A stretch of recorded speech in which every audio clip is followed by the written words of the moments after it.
This is your place for all things Grand Rapids Griffins and all things Toledo Walleye. This is the Hockeytown West Podcast with your host, Brandon Cook and Nick Harrington. And welcome back to the Hockeytown West Podcast, your source for everything Toledo Walleye and Grand Rapids Griffins hockey. I am one of your hosts, Brandon. And I'm Nick. And I'm Travis. And on this episode, we are pleased to be joined by another legend from the back-to-back Riley Cup champion ToledoStorm teams. Before his Toledo days, he spent 4 seasons in college hockey at Wisconsin Eau Claire, and after his college career ended up with Toledo, where he spent 2 seasons in Toledo, winning back-to-back championships. Following his days in Toledo, he realized his dream, making it to the NHL, spending parts of 6 seasons in the NHL with 4 different teams. After his days in the NHL, ended up overseas with spending 6 seasons in the DEL in Germany, and today you can find him at Arizona State, where he's the assistant coach. Thank you for joining the Hockeytown West Podcast, Alex Hicks. Alex, how are you doing this evening? Well, I'm doing good, man. Thanks for having me. It's always fun to kind of get back on and reminisce about the old days. So I'm looking forward to talking with you guys.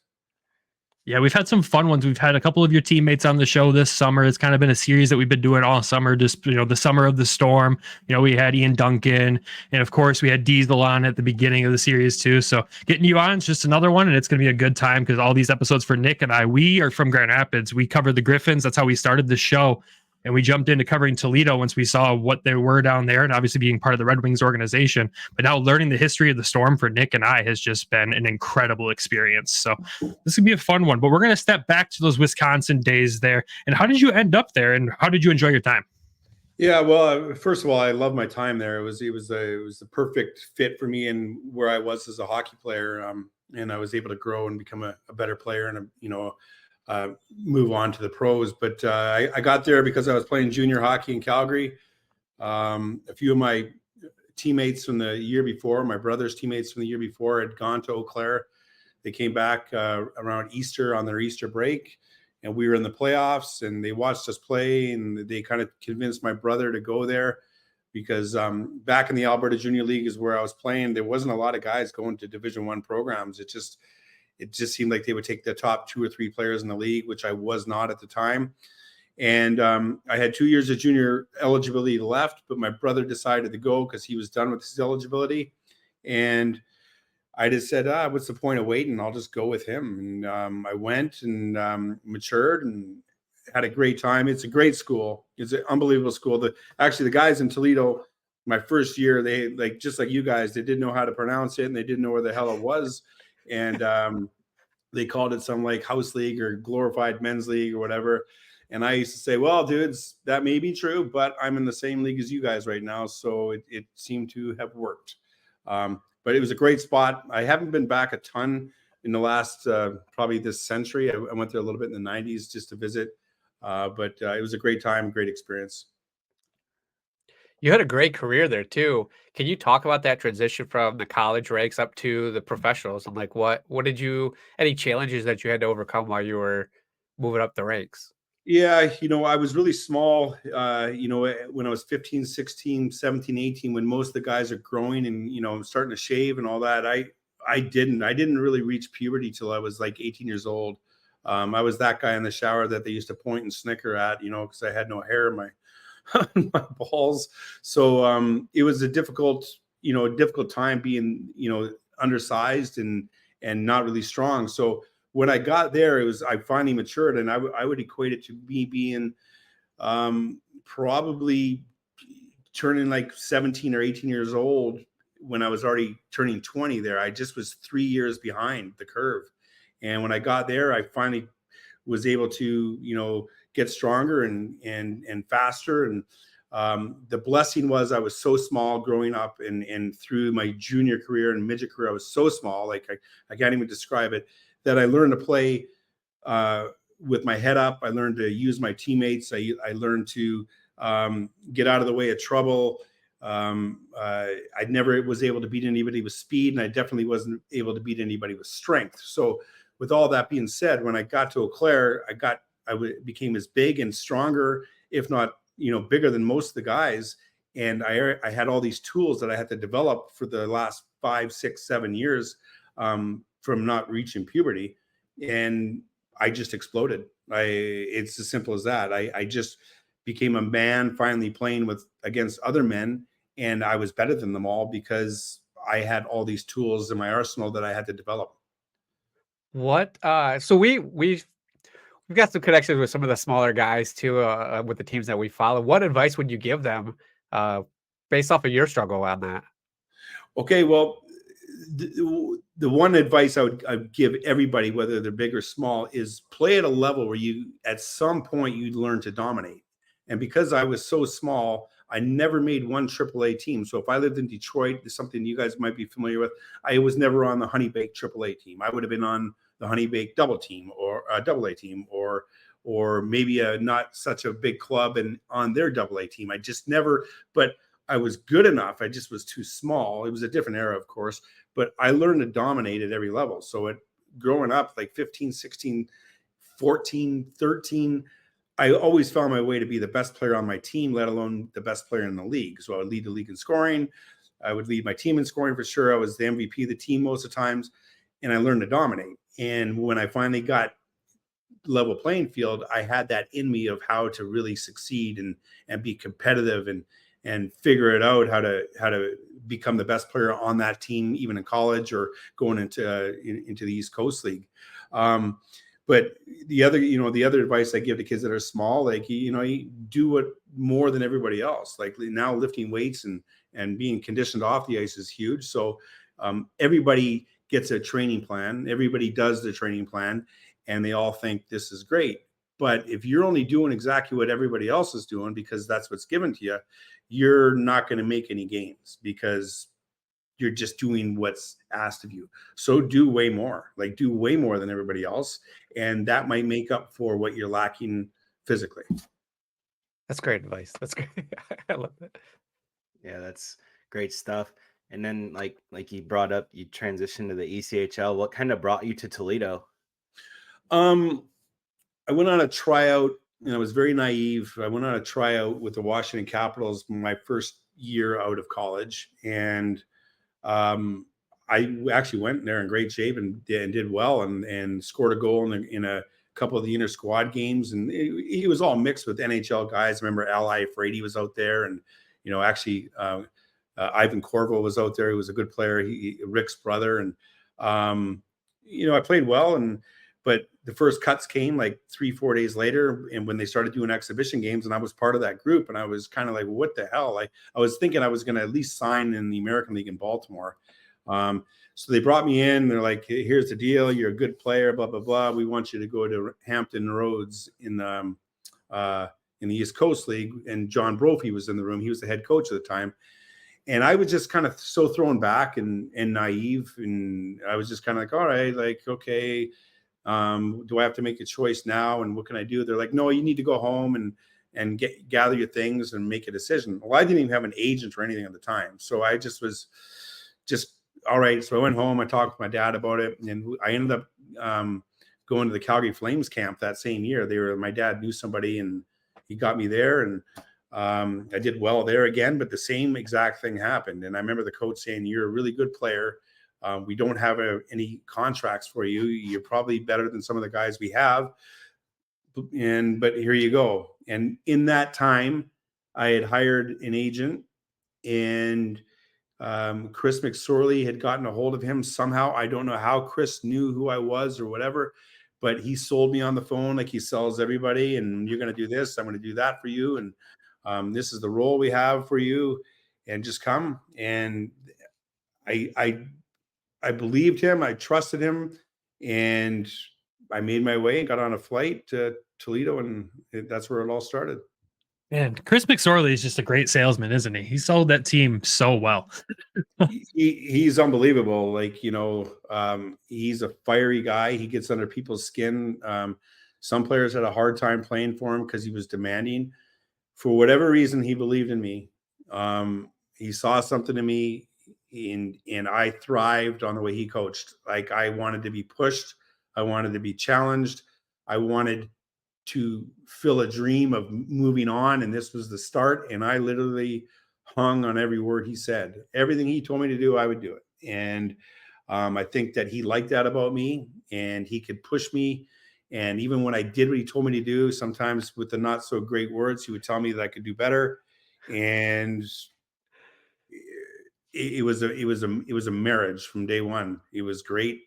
And I owe so much to him for getting to me to help me with my career, because without him, I'm convinced, without him being my coach for those 2 years and showing me the ropes and telling me what to do, I wouldn't have made it. That's a fact. And I've told him that. I've told him that multiple times, and he knows it. Yeah, I'm glad it really worked out that way. So we know, like, obviously Toledo's fans are incredible and the city's incredible. What was it like for you playing there during your time with the Storm?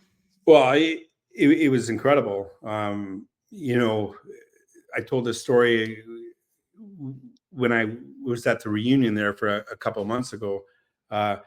I had never been in a fight in my life on the ice or off the ice. And never. I was a Division III player. I was a skilled guy. I was a scorer. I wasn't overly big. And my first exhibition game was against Louisville. I can't even remember what their nickname was. Louisville, I don't know, Ice Cats or something dumb. But I was sitting on the bench in that rink, and it was packed. And I had not had one shift yet, not one shift. And there was already 7 fights. And I was just, my heart was going. I was scared. I was nervous. I was thinking, I've got a college degree. What the fuck am I doing here? Like, all these thoughts were going through my head.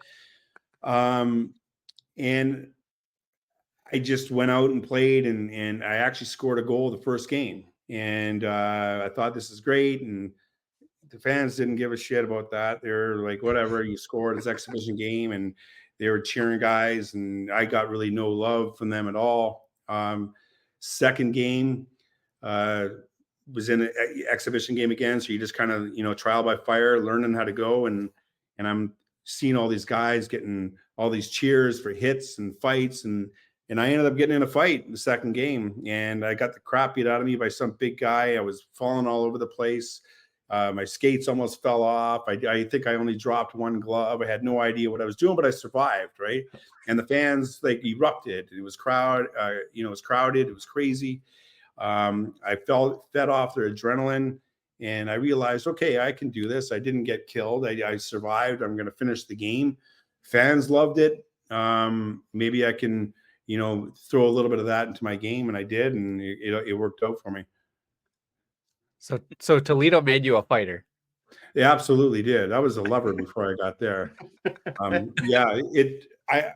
never fought. Like, I didn't know how to do it. And I had a few of the guys, Pat Pilipuk and a few of the guys, show me a couple things, but I'd never done it. It was basically out of survival, and I didn't want to get cut. And there was a lot of great players on that Toledo team. I wasn't like this flashy, hard or fast, skilled guy. I was good, but there was a lot of great players. So I had to kind of find a role that was going to keep me in the lineup and keep me playing. And McSorley was like, finish your checks, go hard to the net. And I'm thinking, dude, I've never gone hard to the net once in my life, and I've never finished a check in my life. What do you want from me, right? But I was just dumb enough to do it. And I wanted it a lot. I wanted to move on. I wanted to succeed at that. And I think that first year, I wasn't thinking I'm going to go to the NHL. I wasn't thinking that. I was thinking I want to stay on this team by the time we get paid next week. And that's a good motivator. And I'm motivated by fear. I'm still motivated by fear.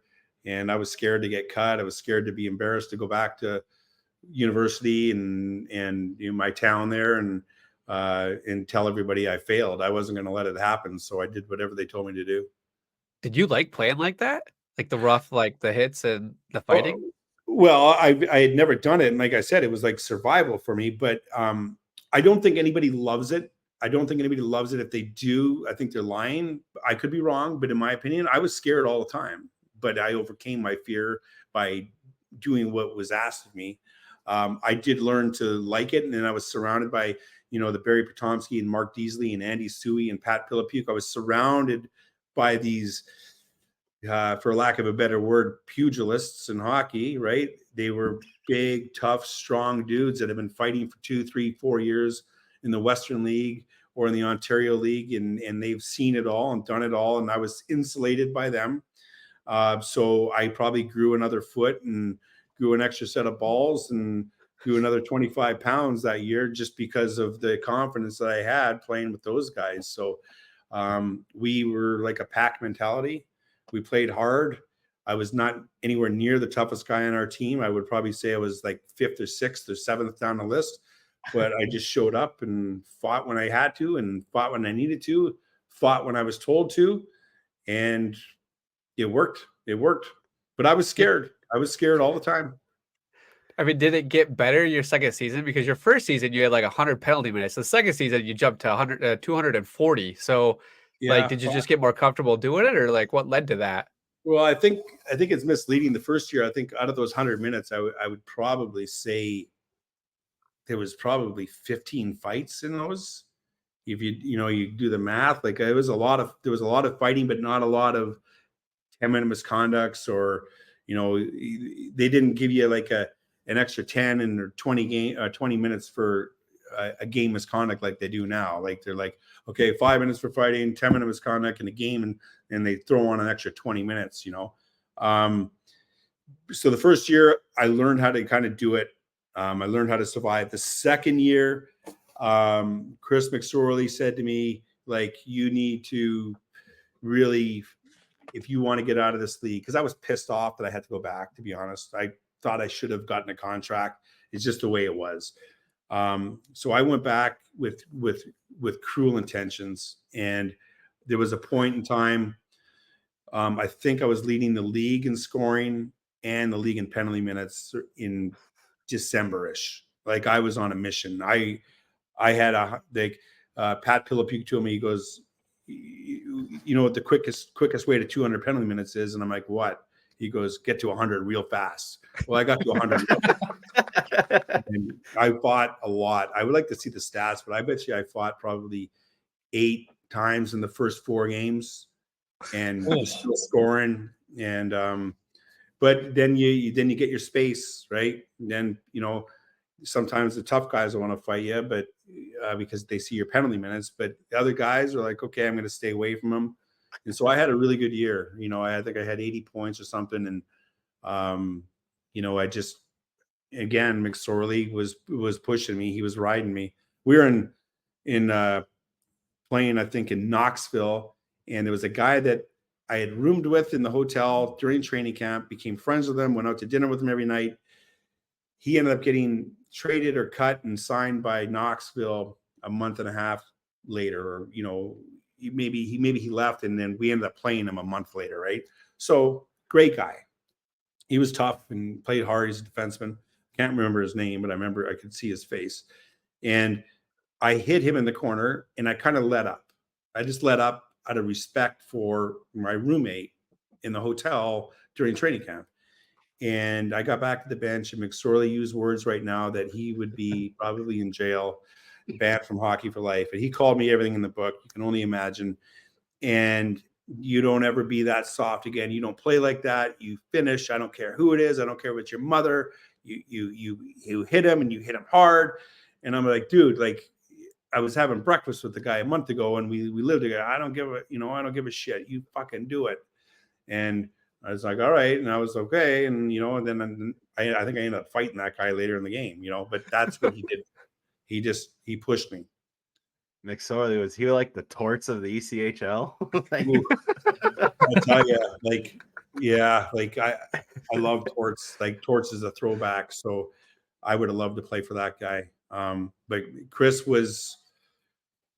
he built his team the way he wanted it. He molded it around what with skill and hard skill. He used to say, toughness that can play.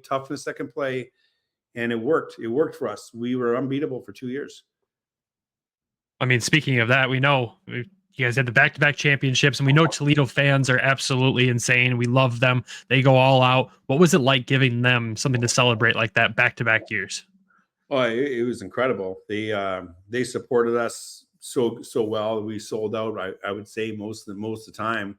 And the passion that they had and the passion that they showed us when we won was incredible. But believe me, it was a hard place to play for the home team as well. Like if we weren't running the score up or getting in fights and hitting guys, we heard about it. So they kept us accountable too. They really did. They wanted a hard-nosed, blue-collar, tough as nails team, and McSorley built that team, and Mauser built that team to basically mirror what the fans were and what they wanted, and we prevailed. Do you think that style could still like do that well, like in today's in today's game? I do. I know that people will probably think I'm crazy, but if you have a team that plays so hard and finishes so much and has guys that are willing to fight and protect their skilled guys within the boundaries, but still pushing the boundaries, I would say 15 out of the 20 guys in the other locker room waiting to go out, they are not going to be playing as hard as they normally do. It's just it's the way it is. There wasn't one time in my life, and I was on the toughest team in just that league. I was on the toughest team in that league, and we were the best team. There wasn't one time where I was thinking in the dressing room, this is great. There's probably going to be 6 or 7 fights tonight, and I'm going to be in one of them, and there might be a brawl tonight. Even though I'm on the tougher team and I've got line mates that are really big and strong, I wasn't thinking this is great. I can hardly wait to do that. I was thinking just the opposite. Like maybe I can get through this game without getting in it. But the adrenaline kicks in and you do what you have to do. So my point is, in the NHL, if they're coming into, let's say it was Philly and Philly had a team like that, you're thinking about it. They're thinking about it. And the rules are made so it's more difficult, but you'd have to kind of bend it a little bit. You're not going to be hitting guys behind and sucker punching guys and all that stuff. But there's some gamesmanship. Maybe it's a little bit more with your mouth, a little bit more, calling guys on and just maybe sacrificing a loss here or there to set the tone. So I think it could be done. I agree with that. Now, Duncan told us a bunch of crazy stories about the celebration. You know, the times it went to the bar, the cup went through a ceiling fan. We've heard them all, but any good stories that you want to share with us about your time celebrating those back-to-back championships? Yeah, well, again, I was pretty young my first year and just, clueless with the social cues. So I was sitting at home in my apartment, actually with Mark Deasley, and I think it was Weeby. I think he was with us, and we'd gone out the night before and done our thing, and we saw the ceiling fan. We were there for all that, and we're watching the local news, and they show Ian Duncan on the local news live from the Consol Tavern. And he's like getting interviewed, and it looks like he hadn't slept, and it looks like he was still drunk. And he's like, "Hey, here we are. We're down here having a great time," and blah, blah, blah. And Diesel and I looked at each other like, what the hell are we doing? We're like watching Cheers or something at, in our living room. And so we got I don't even know how we got down there. If we drove or took a cab, but there was no cell phones or no text messages. Like, this is what we're doing. But we had no idea.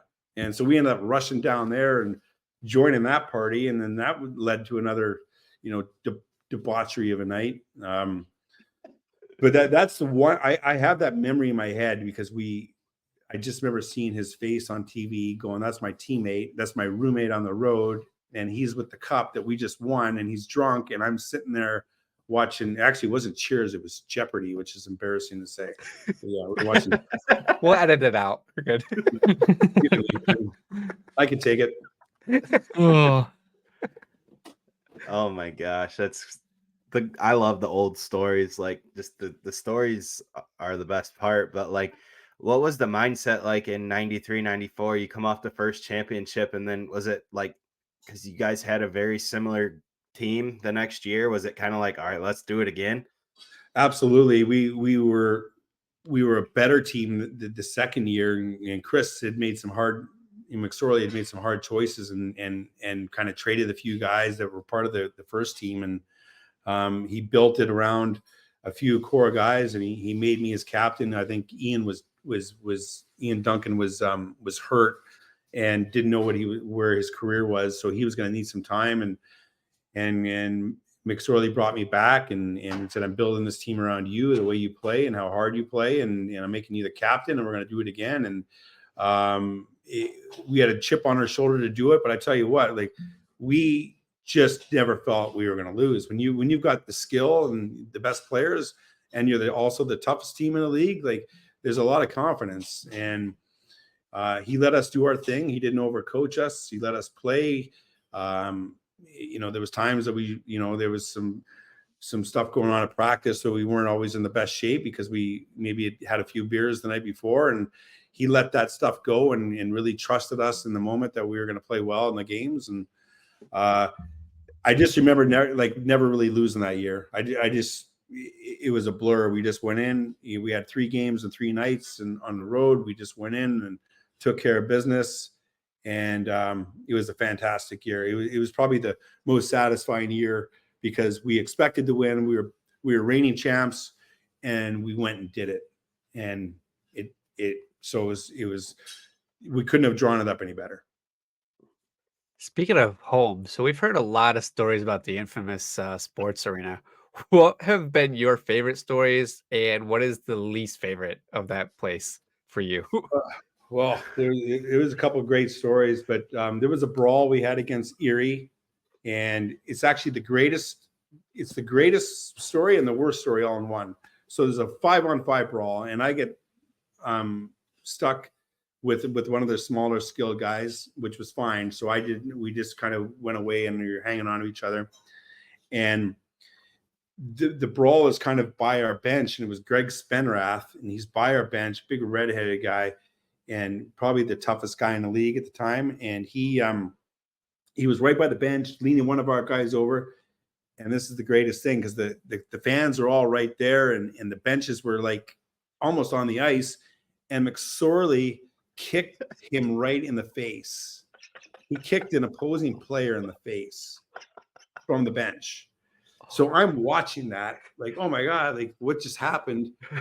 And 15 seconds later, I'm not paying attention. I got my guy Spenrath comes and punches me square in the face, like right there. Got nose, upper lip, bottom lip, and teeth all in one punch. And I went down and I got up, and my nose is bleeding. There's a picture of it. And my nose is bleeding, and I'm wiping it. And the guy that I start swearing at him, like, who the fuck, what happened? And he's like, I didn't see it. And I'm like, dude, like, you should have stopped that. He goes, I didn't see it. I'm sorry, man. Because he was scared I was going to beat him up now. And so that was it. The brawl happened, and I didn't do anything with him, and they cleaned it all up. But probably for 2 weeks, I had, those canker sores you get in your mouth, those when you get punched and you get those white sores inside on your gums. I couldn't drink a beer I had to have it in the side of my mouth like that because it was so swollen and so sore. So that was a story I remember like it's yesterday. It was the greatest thing and the worst thing for me all in one. I remember the smoke in there. I think you were allowed to smoke. So the smoke would rise up.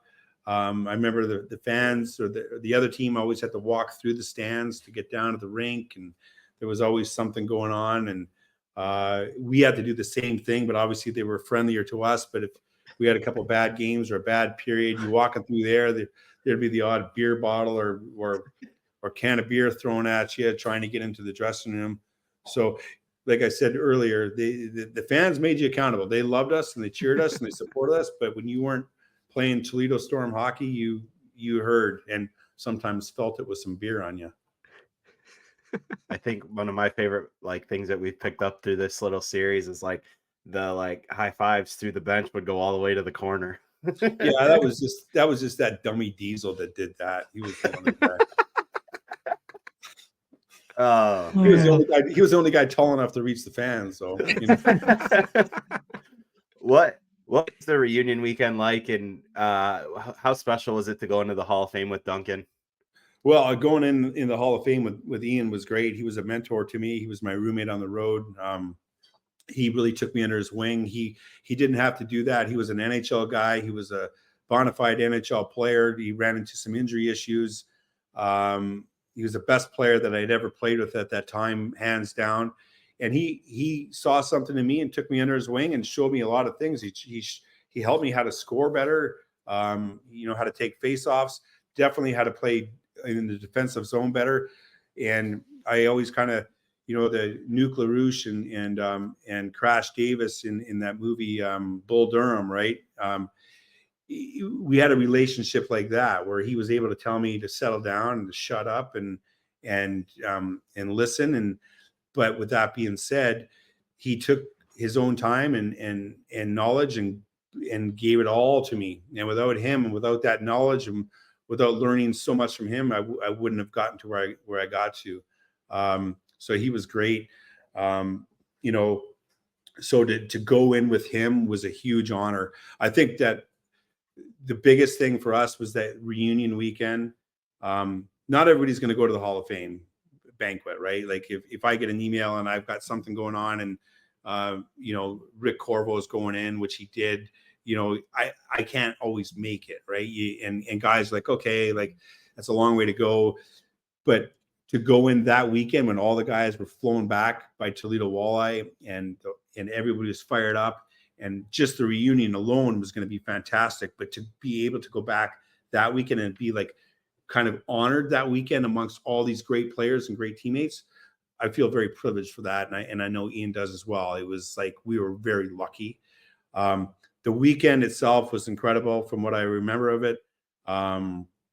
We were treated so well to get back together. They always say, like, when you win a championship, like you live forever with those guys. Like it's a bond, and it's so true. I've been fortunate to win championships in other leagues, and with those teams, with those groups. So out of 15 years of playing, there's 4 groups of guys that, and 4 teams that it's different. So to be back with all those guys, and there was like 30 of us because it was 2 seasons. It was amazing. We closed a few bars down. We were on the ice. Guys were riding the Zamboni between periods. It was unbelievable. It went so well, but I can't say enough how fortunate I was to go into the Hall of Fame that weekend, because it just made it so much more special for me. It's one weekend I wish we could have made it down to Toledo from Grand Rapids. That looked like a fun weekend overall. But one of the questions I had to ask you about your days in Toledo was, where did the churning the butter celebration come from? And what was it like seeing Hawk bust that out during that weekend? Well, Hawk said he was going to do it. He called his shot. So when he did it, it was like, dude, you're the man, right? So I texted with him and I became friendly with him. So I heard about it when I was in college. One of the guys that a local kid that actually was playing in Buffalo, he had talked about churning butter, right? And his last name was Parker.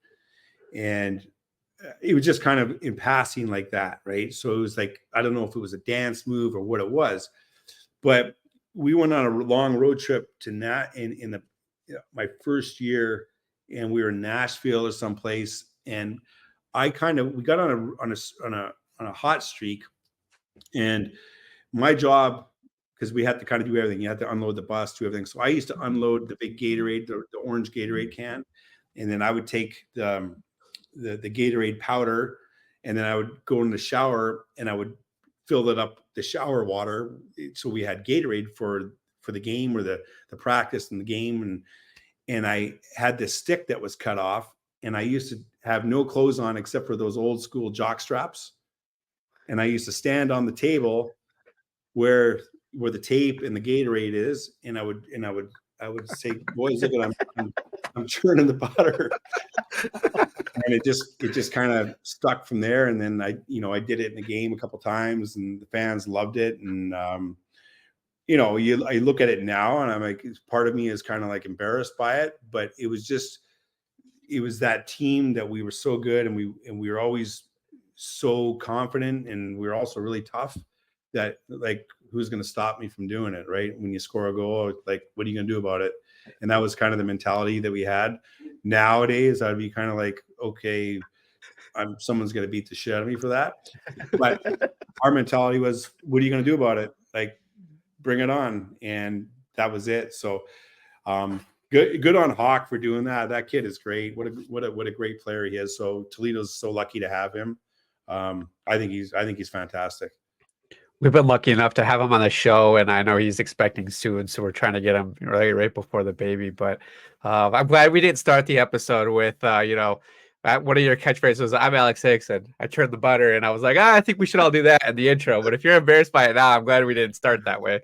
Yeah, no, it's fine. It's fine. It's just when you look at it, right? But my players saw it here, right? The guys I coach, they saw the when they dropped the thing on Twitter of me going in the Hall of Fame, and they thought it was hilarious. It's actually more suited for nowadays. Yeah. Because everybody, you can do whatever you want for these celebrations of football players. And so back then that was cutting edge, because usually you would get, like, we couldn't even go down the line and high five our bench after we scored. Think about that. There would have been a receipt to try to do that. Right. I don't know when that started, but it was after I finished playing. And, so it was a different era. So that's why it was kind of cutting edge, that it was kind of risky to do it. Yeah, I see the stuff people are getting away with nowadays, and it's interesting. But yeah, go ahead, Travis. It's crazy. So after Toledo, eventually you make your way to the NHL. You live out every kid's dream that played hockey. Well, take us through your first game, and then scoring your first goal. And what was your favorite building that you got to play in? Well, easy. The best building that I ever played in was in Montreal. I thought that was fantastic. Just the fans, and the city, and I remember one game there, Mario Lemieux, I think he scored 4 goals, and we beat them 6-1. And the fans gave Mario a standing ovation. Wow! Which it just doesn't happen. But they were like, okay, the Habs suck tonight. We just got to watch Mario play an unbelievable game, and we're going to show our appreciation. So I thought that was incredible. The national anthem in Chicago, listening to that for the first time, it was just chill. It was chills. It was incredible.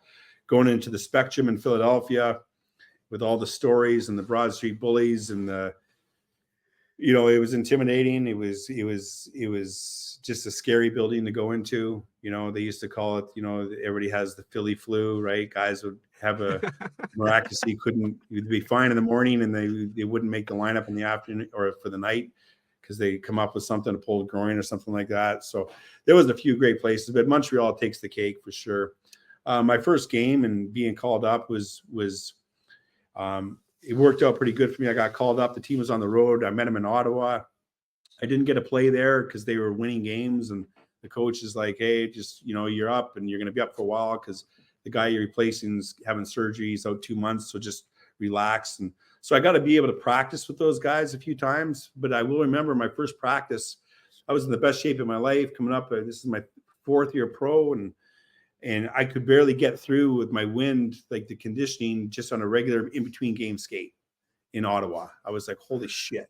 I called my dad, and I'm like, I cannot believe how fast the pace is. It was so fast. And I was playing in the international, or in the American League at the time. So it's a good league. And it was just so fast. But I was able to, get up to speed, and I was able to watch them play in Ottawa, and we won. And then we went to Montreal in the Forum the next night, and we tied them. But I was able to watch. So I went through 2 practices, 2 pregame skates on the road, saw the guys, rode the bus, rode the plane, flew back to Anaheim on Saturday night. And I didn't play until Tuesday. On the plane, Ron Wilson was the coach. He comes back. He says, you're in on Tuesday. Get yourself ready. So I had almost a week to get ready. And by that time, I knew the guys. I wasn't tired. I wasn't traveling all over the place. And so I was very fortunate. It all set up for me like dominoes. It was really good. I was nervous. My dad was living in Phoenix. My mom was still not down to Phoenix yet. So my dad drove over from Phoenix. So he was able to come, and just kind of went, and everything was a blur. I remember everybody wanting to watch the game from my friends in college. And So I had to take a few phone calls and tell them where to watch it and whatever. It's a different time, right? Like, so I think it was Prime Ticket we were on maybe back in the day. And my first shift, I made a great play and we almost scored. And I remember thinking, okay, like I can do this. And I think I ended up scoring in the second period, halfway through the second period, maybe. And I just got the puck and I pickpocketed the guy and shot it. It went in. And it was like, how the hell did this just happen? Like, what's happening here? But I felt good. I felt comfortable, and I was definitely ready to play at that level. Like, it was a long time coming, 4 years of college and, 2 years on the East Coast and then a full year in Las Vegas. I was ready. I was strong. I was in good shape. And it just kind of happened. I wish it would have happened earlier because I think my career in that league would have been longer, right? It just took me so long to get there. By the time I was settled in as a good player, I was already over 30 years old, where most guys, if they would have been 25, and then I think I would have been able to go on for another 5 or 7 years. But once you're 30 in that league and you're not a superstar, they're going to go with a younger guy. Do you know the beautiful thing about being a sports fan? There's only like 2 days the whole year without a game. 2, with so much happening and so much action, that makes just about every day game day at DraftKings Sportsbook. It's super easy for first-timers to get started. Try betting on something simple like picking a team to win. Go to DraftKings Sportsbook app, select your team, and place your first bet. It really couldn't be any easier, any simpler. Currently, the Detroit Red Wings are a plus 4,000 to win the Stanley Cup for next year. And if you're new to DraftKings, you got to check this out. New customers bet $5 and get $150 in bonus bets instantly. Download the DraftKings Sportsbook app now and use code THPN. That's code THPN for new customers to get $150 in bonus bets instantly when you bet just $5. Only on DraftKings. The crown is yours. Problem, call 1-800-GAMBLER or visit www.1800gambler.net. In New York, call 877-8-HOPE-NY or text HOPE-NY 467369. In Connecticut, help bill for problem gambling, call 888-789-7777 or visit ccpg.org. Please play responsibly. On behalf of Will Casino and Resort in Kansas, 21 plus, age varies by jurisdiction, void in Ontario. Bonus bets expire 168 hours after issuance. cdkng.com/football for eligibility and deposit restrictions, terms, and responsible gaming resources. This show is sponsored by BetterHelp. What are your self-care non-negotiables? Maybe you never skip leg day or therapy day. When your schedule is packed with kids' activities, big work projects, and more, it's easy to let your priorities slip. Even when we know what makes us happy, it's hard to make time for it. But when you feel like you have no time for yourself, non-negotiables like therapy are more important than ever. It's helpful for learning positive coping skills and how to set boundaries. It empowers you to be the best version of yourself. It just isn't for those who have experienced major trauma. If you're thinking of starting therapy, give BetterHelp a try. It's entirely online, designed to be convenient, flexible, and suited to your schedule. Just fill out a brief questionnaire to get matched up with a licensed therapist and switch therapists at any time for no additional charge. Never skip therapy day with BetterHelp. Visit betterhelp.com/THPN today to get 10% off your first month. That's BetterHelp, HELP.com/THPN. During your time in the NHL, you played on a lot of teams. You played with the Ducks, you played with the Penguins, the Sharks, the Florida Panthers, and you played with a lot of legendary players. What was it like to play with them, and how did that impact your game? Well, I think just the work ethic you see from the guys like Jaromir Jagr. Everybody looks at him, how great he was, but the work that he put in off the ice is unmatched. And you can see now he's 50 years old and he's still playing. Like, if I could go back in time and redo my career, I would have taken that work ethic and that ability to train constantly. I would have taken it to another level, and I would have started early. I would have been like, okay, here's my chance, here's my window. This is what I'm going to do. Mario Lemieux was like the best player I played with, by far. He's just so skilled and so smooth, and it was his mind. His skill was so great, but his mind, he just saw the game at a different level. He was a pleasure to play with. A very quiet leader. When he spoke, everybody listened. He didn't speak all that often, but whatever he said, everybody in that room listened. So he was fantastic to play with. And Paul Kariya, worked as hard as anybody, undersized in a big man's game. got everything out of his body that he possibly could, and just obviously had some tough injuries with concussions, but one of the greatest guys, as competitive as you can be, is probably to a point of being annoying, like on the golf course, and but that's what drove him, right? And I was fortunate enough to play with Ron Francis and ride to the rink with him in Pittsburgh. He's probably, was he second or third all time leading scorer in the NHL, and nobody really knows, not unless you're a hockey guy, you don't know who he is. Just so smart and so gifted, and what a great family man, great guy. And you can see why he's been so successful in life after hockey, or after playing. He's been the GM of the Hurricanes. He's the GM in Seattle. Incredible guy. I saw him here last year. We had a good chat because he was, the Kraken were in town. And then Solani, like pure goal scorer. He got traded from Winnipeg to us in Anaheim. And we are all just like, whoa, what just has landed in our lap? Like, he was that good. And that impressive in practice. We had a guy, Joe Sacco, who was our fastest guy. We did a drill. It was a conditioning drill, but you had to start at the opposite blue line. So on the same blue line, but opposite boards. And on the whistle, you had to sprint the guy that was first in line and stop in the crease, and then sprint out to the blue line and grab a puck and go in on a breakaway, who's ever won the race. And him and Sacco went, and he blew Sacco out, blew his doors off. And we were like, that's our fastest guy. And we just got this guy that just scored 1,000 goals the year before, and he just blew away. So that was incredible to see that. And then, Pavel Bure was incredible too. I was fortunate to play with him, and he was just a great dude. Very relaxed, but the work he put in on the bike was incredible. So that was the era of the riding the bike after practice and after games. He was a machine on it. If you ever see one of those old Cybex Fitron bikes, you know which ones I'm talking about, where it goes 1,200, 1,800, 2,100, 24. He would lock that thing in between 21 and 24 for 45 minutes. Oh my God. Like, I would be taxed right now to do that for 10 seconds. Yeah. 40, you know what I'm talking about, where it's is incredible.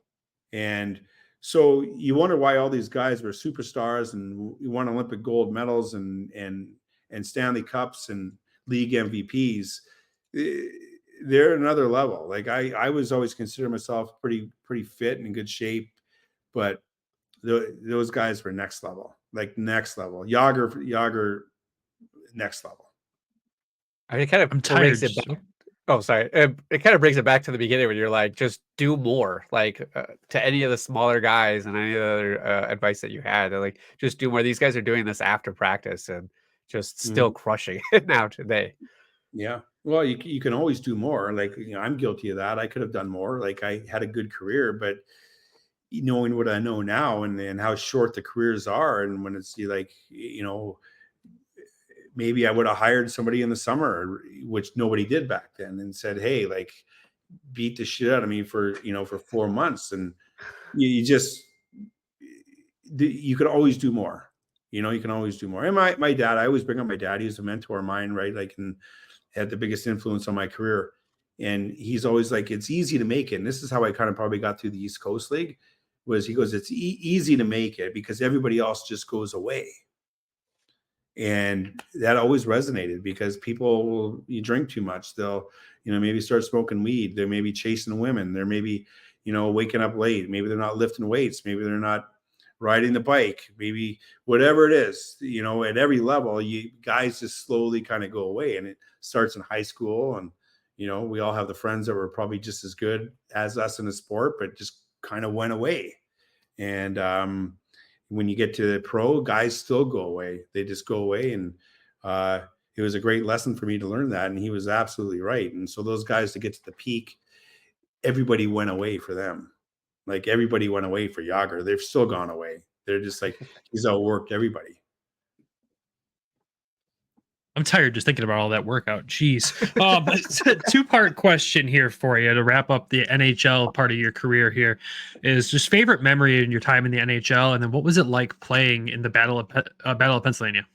Well, okay. First of all, the Battle of Pennsylvania was the best. Like going into Philly was incredible.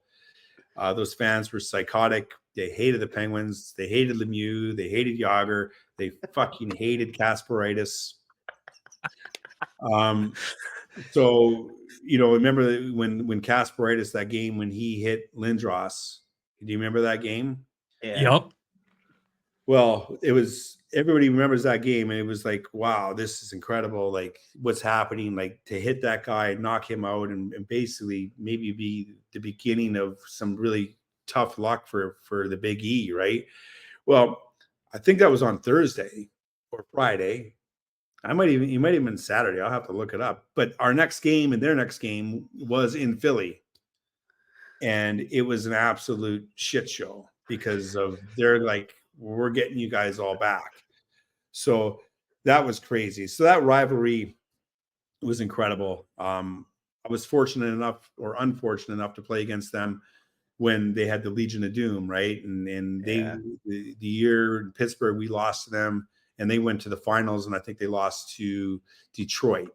Yeah. So they were good. They were really good. So to see that team up front, and they were built the right way, and they were coached well. So it was a great rivalry. Loved it. The other part of your question was like the best memory playing in that league. Obviously the first goal was incredible. I can still remember it. Seeing the puck coming off my stick. Playing in the Maple Leaf Gardens, I scored a goal there, and just kind of that. I think the moment of I wasn't fortunate enough to win a lot, like in playoff series and stuff like that. Just it didn't work, so I don't have memories of like a playoff run in that league, which I obviously wish I did. But we were playing the Pittsburgh Penguins at home. I was playing in Anaheim. It was my first year. They were on fire. They were like 15-2 or something, and they were on their West Coast swing, and they just won 2 games, and they're coming to play us, and we were the shitty Ducks. End of the game, we're up 6-3, I think. Somehow we're beating this team. They probably were all golfing or doing whatever the night before. And so we're probably going to win, but we were still nervous. There was a couple minutes left. They had their goalie pulled, and I was the left winger on inside position at the hash mark. And we're always talking with our line mate, like, okay, you going to the point, you're doing this, you're doing that. And I remember saying, I've got Lemieux. And I had to just think about that in that moment of like, okay, like I'm in the fucking NHL, and that's Mario Lemieux, and he's my responsibility on this face-off. So that was, as kind of boring as that is, that was probably one of the best moments I had in that league of just like, here I am, like I've arrived. Another kind of funny story is I got traded from Anaheim to Pittsburgh. And so I joined them in Philadelphia, and the coach comes up to me at morning skate. I haven't met anybody. And he comes up, he's like, yeah, you're going to be playing with Yags and Mario tonight in center. And I remember looking around like this, like waiting for all the guys to be pointing and laughing at me, because I was going to be centering Yager and Lemieux. And I thought that was crazy. So it happened. We did some line rushes, and I was nervous as shit. And then we go home or go to the hotel, take a nap, come back to the game, go through our thing, and go play. And I'm starting, right? So I'm starting in Philly with Lemieux and Yager on my wing. And the thought in my head, you guys won't believe what my thought was. My thought was Anaheim was playing that night. Anaheim is in the dressing room. Anaheim 1000% is watching the game because it's 4 hours difference.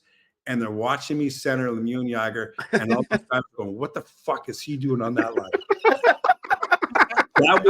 That was my thought when I was taking that opening faceoff. And that game, first period, I got a pass, this or that, something happened. Lemieux puts me on a breakaway, right? First game. And I and I beat the goalie, and I put it right off the elbow, right off the crossbar, and it didn't go in. So if that would have gone in, my career might have been a little different. I might have been, I might have been on that line all year. Who knows? Maybe ended up with 40 goals. But I A missed team it. of inches. Oh man. What a way to start with a new team. Holy smokes. Yeah, it was a little nerve-wracking. Yeah, I'd say so. So after your NHL career, you end up in Germany in the DEL. How did playing overseas differ from the NHL, and what did you most enjoy about your time in the DEL? Well, I loved it over there. You played on Friday, Sunday, Friday at home, Sunday in the road, or vice versa. It was great. You're with your family all week. Fans are incredible. They're crazy. They sing the whole game. The style of play was great. It was defensive, but it was more space. It wasn't as rough and tough. I didn't want to do that anymore.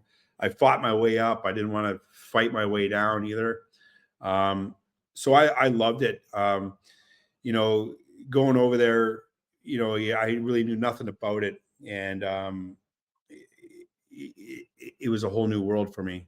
And I will say this. So I went from being a skilled player my whole life, and then I produced kind of like as a hybrid player through the minors, like in Toledo and in Las Vegas. And then you go to the NHL, and then you're pigeonholed into, okay, finish your checks, get the puck out, get it in, and get off, right? And that's basically what I was in the NHL. I banged in a few goals here and there, but it's like you have a role. You're going to kill penalties. You're going to get it in, get it out. You're going to finish every check. You're not going to get scored against, and that's it. So going over to Europe, and I went to Berlin my first year. It was like I found how to play again, like how to, okay, I can score, and I can make plays, and I can run a power play. And so that was very great to go over there and be able to kind of recapture the love of the game that way, as opposed to just being, a role player. So I loved it. You brought up the fans, and we've heard about them before. We've seen these crazy videos, but some people might not understand what we're saying. Can you explain like how these fans act during these games when you're over there? Yeah, I think the easiest analogy or comparison would be watching like a World Cup soccer game. That's what it is, but it's hockey. They stand the whole time, and they sing all these songs, and they all do it in unison, and they all know it. They don't boo if you're doing bad. They whistle, right? So it's deafening. It is an incredible place to play. I was fortunate enough to play in Berlin. The fans were incredible. They hate me now because I left. But in Cologne, I went there. It was the biggest, newest building in the league. Beautiful city, and we sold out every game. And I was fortunate enough to play there, and the fans were crazy. And they treated me well. They liked me. I played hard for them, and worked, and they treated me awesome. And they had a song about me, and it was an experience I'll never forget. I would go back there and visit that place anytime. I've been back once. It was fantastic. I have nothing but great things to say about Germany, and especially Cologne. Can That's you sing awesome. the song? Can you sing the song? Yeah, it was short and sweet. They say Hicks, Alex Hicks. And the whole crowd would do it like over and over again. So That's got to be an awesome experience when you're on the ice hearing that, though. That's so cool. Yeah, it was great. I loved it. They treated me well.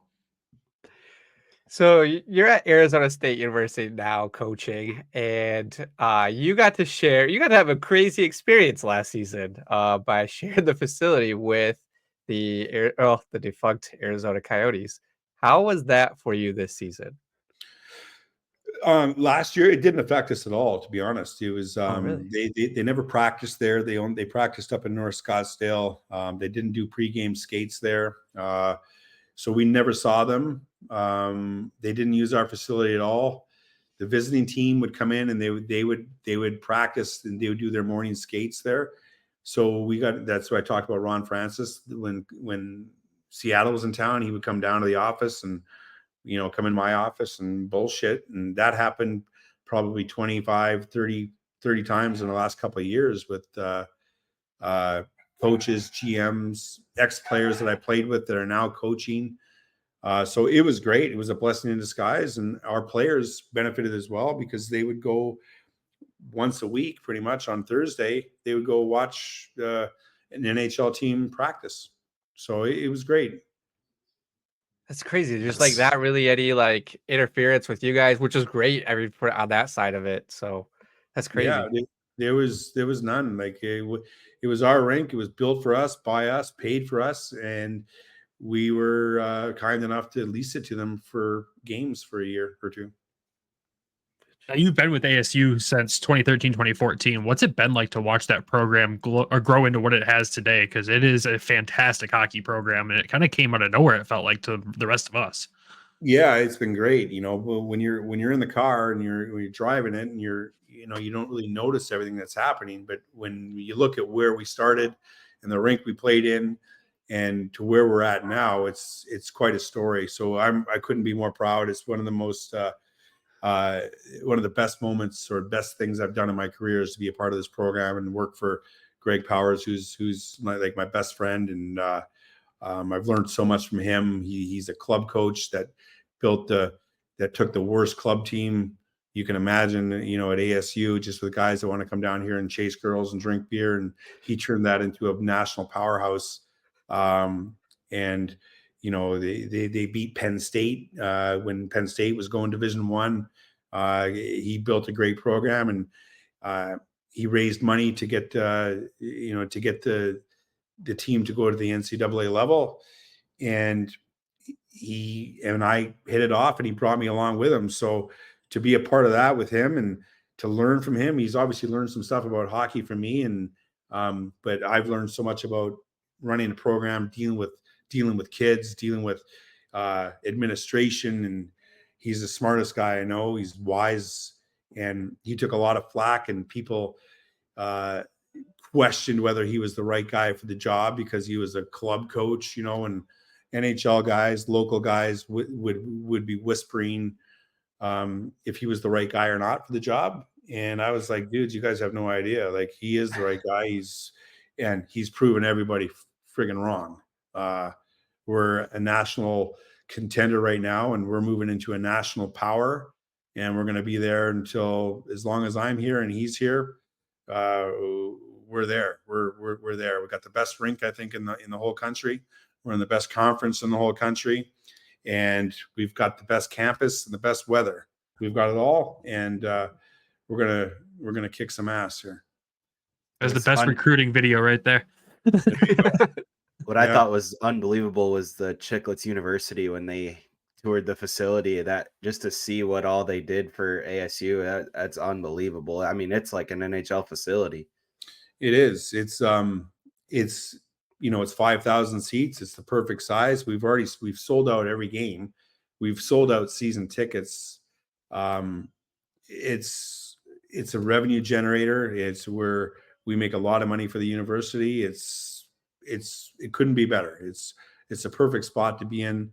But to be a part of it from the ground up and go through the growing pains and develop a little bit of a chip on our shoulder about it, and teams trying to walk all over us and take advantage of us. And we feel we've arrived, and we feel we're here, and we're looking forward to this year more than any other year because we're in the NCHC, and we want to see where we're at and see what we need to improve on. But we feel we're going to go in there and compete right away.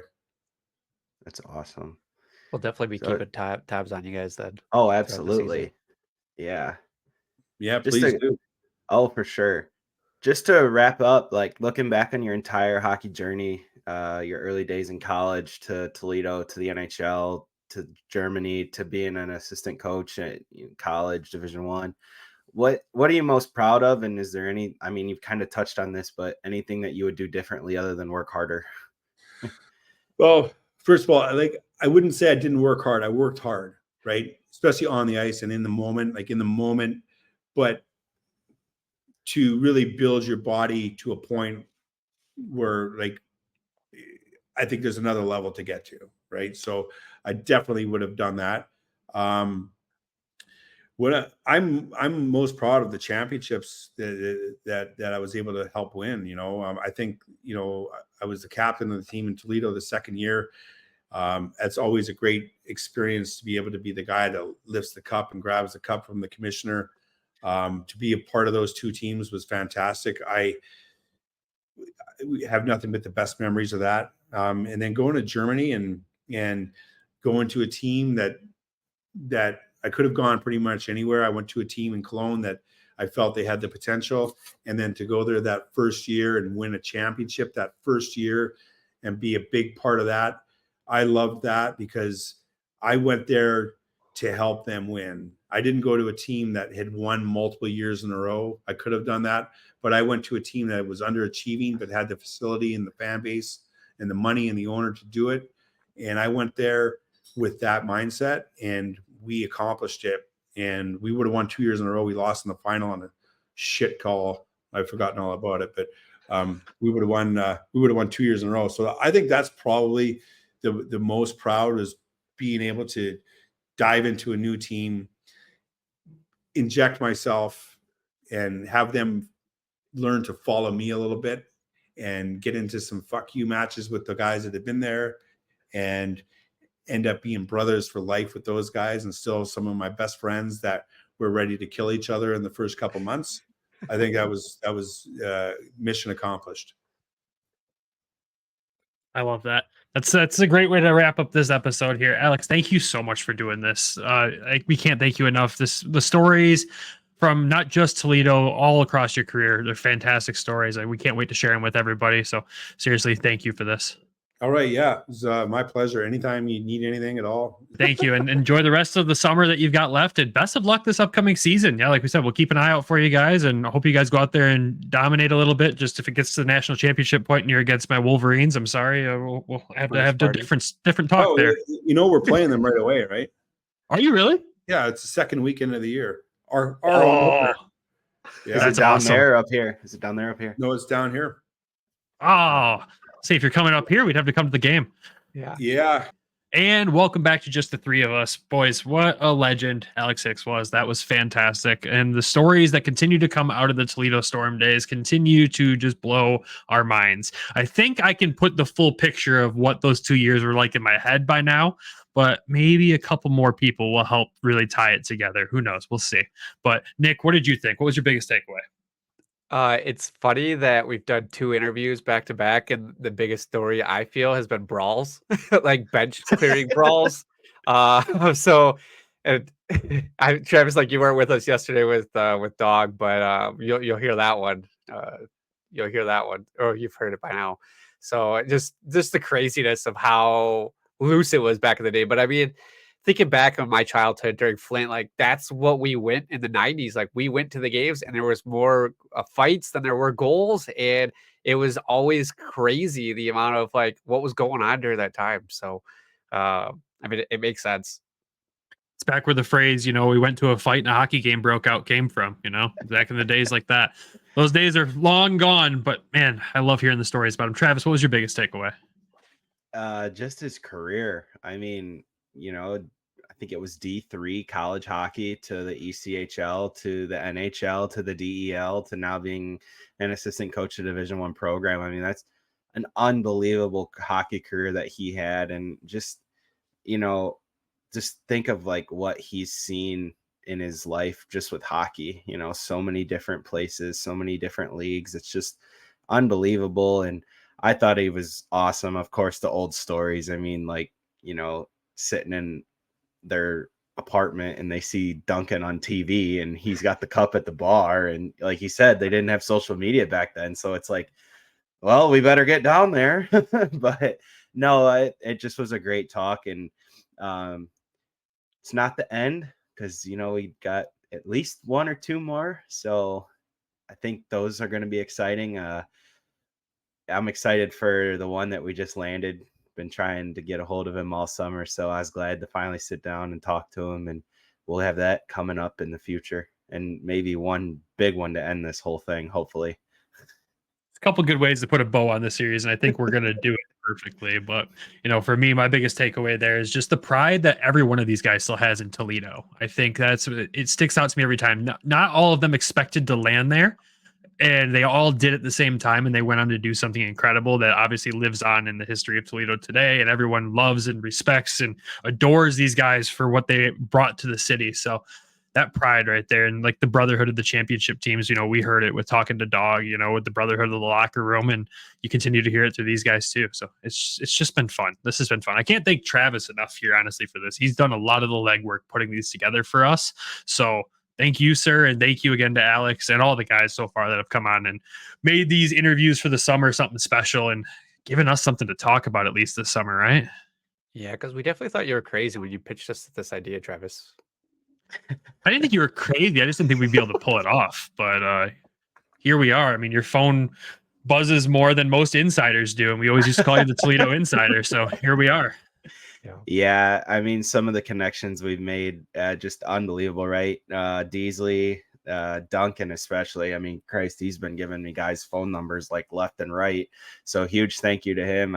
We can almost call him a friend of the show now too. I mean, all these guys that have come on are, but just this was like honestly partially my idea, but also my dad's idea. He was like, you got to get some Storm guys on here. This people love the Storm days, and it just the Toledo hockey Facebook group, you just start searching names and sending DMs, and honestly that's how this has came to be. But just an amazing few interviews, and with the next couple we're trying to line up and have lined up, it's just been a lot of fun, and I can't thank you guys enough for letting me pitch this idea and us going through with it. I mean, it's definitely got our wheels spinning on some other ways as well. So we'll see if we can pull that off now. Yeah, we got a few more tricks up our sleeve, and probably not for this season, but maybe next. We'll see what happens here. But I think, boys, it's a perfect spot to wrap up this episode. What do you say? Yeah.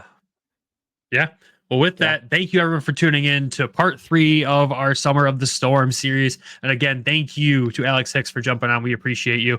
But of course, we got to thank our sponsors before we end this. Shout out to Everything Hockey. Make sure you head over to everythinghockey.com. Use code WEST, save a couple bucks off your order. And of course, our sponsors through our network, DraftKings and BetterHelp, and the network itself, the Hockey Podcast Network. Appreciate you guys. Thank you for helping us grow week over week over week. We appreciate you so much.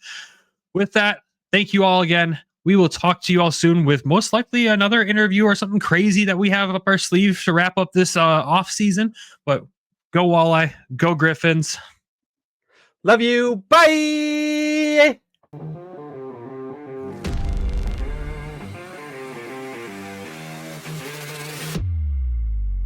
Thank you for tuning in to the Hockeytown West Podcast.